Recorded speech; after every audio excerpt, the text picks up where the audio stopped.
What's good, y'all? Quick, fast break. Today, the WNBA and the Players Union are back at the table in person in New York City for the first full meeting in weeks, and the clock is loud right now. The meeting is set for 2 p.m. today, Eastern Time, and it matters because the 2026 season is already scheduled to tip off on May 8th.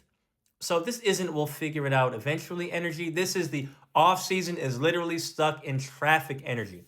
Right now, the league and the Women's National Basketball Players Association agreed to a moratorium, basically a pause button on Major League business while they bargain. Translation, teams cannot run through normal free agency and roster processes like everything is fine.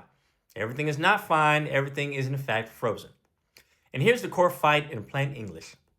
The players want a bigger, clearer share of the league's growth, and they're pushing for a revenue split tied to gross revenue.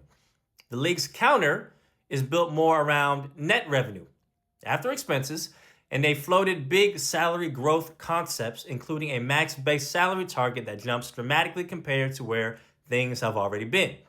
If you and I can't agree on what counts as revenue before we split, we're not negotiating a number. We are negotiating the definition of the universe. And then you've got the real life issues that sound small until you've lived them.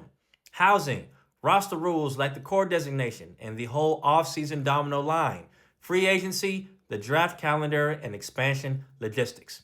Also, and don't ignore this, the players previously authorized union leadership to call a strike if necessary. That doesn't mean a strike is happening tomorrow or today. It means the leverage is real and both sides know it. So today I'm watching for 3 signals. 1, do they agree on a shared framework for what basketball-related revenue means?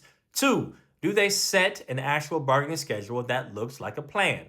And 3, do we hear language that sounds like movement, counterproposal, progress, narrowing gaps, and not just productive conversations?